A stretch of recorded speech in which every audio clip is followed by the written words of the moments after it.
प्रिय मित्रों, आप सब कैसे हो? आशा करता हूँ आप सभी अच्छे होंगे। आज मैं आप लोगों के लिए एक राजा और एक अंधे आदमी की मजेदार कहानी लेकर आया हूँ। कहानी तो हम सभी जीवन में पढ़ते हैं, लेकिन वह कहानी पढ़कर हमको क्या शिक्षा मिलती है, ये सबसे महत्वपूर्ण है।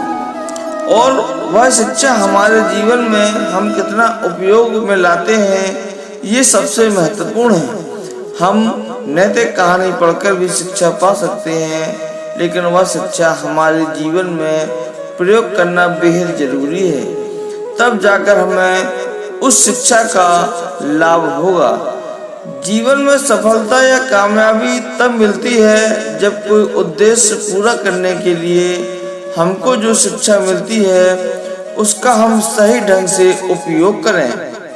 दोस्तों, आज की कहानी एक अंधे व्यक्ति के प्रति राजा का प्यार और एक राजा के प्रति अंधे व्यक्ति की श्रद्धा के ऊपर है। तो दोस्तों, जान लेते हैं एक राजा और एक अंधे आदमी की कहानी के बारे में विस्तार से। बहुत पुराने जमाने की बात है। भारत की पश्चिमी केदार नाम का एक राजा रहता था। राजा की दो पत्नियां थीं। एक रानी का नाम वसुंधरा तथा दूसरी रानी का नाम लक्ष्मी था। राजा अपनी दोनों पत्नियों से बेहद प्यार करता था और इसी प्रकार से राजा के दो बेटे हुए। दोनों रानी के एक बेटे का नाम राजकुमार और दूसरे बेटे का नाम राहुल था। राजा दोनों बेटों से बहुत प्यार करता था। वैसे राजा बहुत दयालु और प्रजा प्रेमी था और बेटे होने की खुशी से राजा उन राज्यों का सभी प्रजा को निमंत्रण किया और सभी प्रजा को पेट भर के खाना पानी, मिठाई, लड्डू, कपड़े, सोना चांदी और बहुत सारा दान दिया और सभी प्रजा खुश होकर राजा की जय जयकार करने। राजा बहुत खुश था और वह राज्यों में बहुत उन्नत था। एक बार राज्यों में बारिश न होने के कारण सूखा पड़ गया। उस साल उस राज्यों में सूखा होने का कारण प्रजा की फसल बर्बाद हो गई। राजा सभी प्रजा बहुत ही चिंतित थे। फिर भी एक गांव के मुखिया ने कहा, हमको सब एक होकर राजा के पास चलना चाहिए और हमें सब कुछ खुलेआम बताना चाहिए और राजा से यह मिलकर यह हाथ जोड़कर इस साल की कर माफ करने की प्रार्थना करनी चाहिए। मुखिया की ये बात सुनकर सभी प्रजा ने राजा के पास जाकर सभी ने हाथ जोड़कर सब कुछ खुलकर बताया। राजा ने यह बात सुनकर बहुत दुखी हुए और सभी का कर माफ कर दिया और साथ ही राजा ने सभी प्रजा को एक बोरी चावल और एक बोरी गेहूं दिया। सभी प्रजा बहुत खुश होकर अपने गांव लौट गए।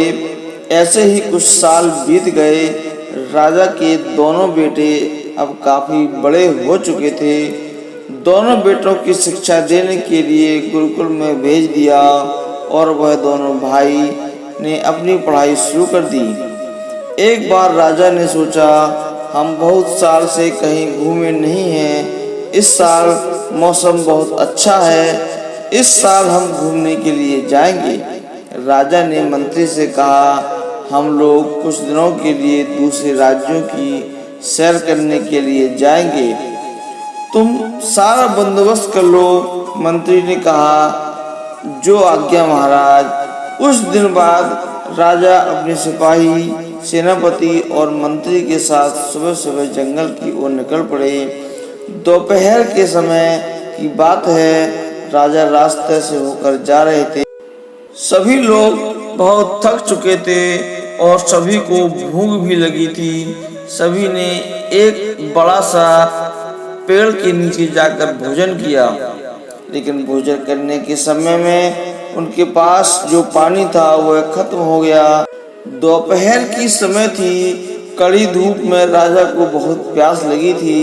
मंत्री ने सिपाही को तुरंत बोला, जल्दी जाओ, कहीं से पानी लेकर आओ।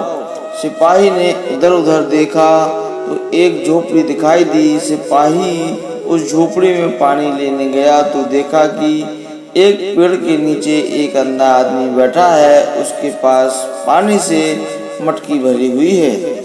सिपाही ने अंधे आदमी से कहा, यह अंधा आदमी मुझे थोड़ा पानी पिला दे और हमारे पात्रों में थोड़ा पानी भर दे।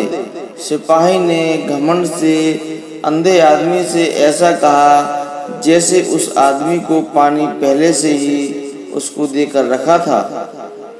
अंधा आदमी सिपाही की बात सुनकर बहुत ही गुस्सा हुआ। सिपाही की घमंड सी बातों से उसे बहुत दुख पहुंचा, लेकिन बेबस अंधा आदमी और कर भी क्या सकता है। इसलिए अंधा आदमी बहुत गुस्से में बोला, इसमें पानी नहीं है। मैं तुम जैसे सैनिकों से नहीं डरता। मैं तुम्हें पानी नहीं दूंगा, ऐसे चले जाओ। सिपाही निराश होकर वहां से चला जाता है। सिपाही ने वापस जाकर मंत्री को सब कुछ बताया और मंत्री ने सिपाही की बात सुनकर बहुत सोच में पड़ गए, क्योंकि राजा को बहुत ही प्यास लगी। जैसे भी करके पानी मिलना बहुत जरूरी था। मंत्री ने उनके सेनापति को भेजा पानी लेने के लिए। फिर राजा का सेनापति गया पानी लेने के लिए। राजा की सेनापति उसने भी बहुत कुछ घमंड से बात करते हुए उस अंधे आदमी से पानी मांगा। मैं तुम्हें उसके लिए बहुत सा धन दूंगा। अंधे की सेनापति की ये बात सुनकर गुस्सा हो गया और उसने कहा, नहीं, मैं पानी नहीं दूंगा, तुम और कहीं पानी की तलाश करो। अंधे आदमी ने सोचा, ये पिछले लोगों का नेता लगता है, चालाकी से बात कर रहा है। वह सेनापति को भी पानी नहीं दिया। सेनापति निराश होकर वापस मंत्री के पास चला गया और मंत्री को जाकर सब कुछ खुलकर बताया। मंत्री फिर से चिंता में पड़ गए और सोचने लगा कि इस बार अब क्या करूं, बिना पानी के राजा कैसे रहेंगे। महलों में किसी चीज की कमी नहीं है और ये तो जंगल है, या यहाँ से राजमहल तो बहुत दूर है। अब इस घने जंगल में पानी कैसे मिलेगा। ये सब सोचकर मंत्री बहुत ही परेशान था।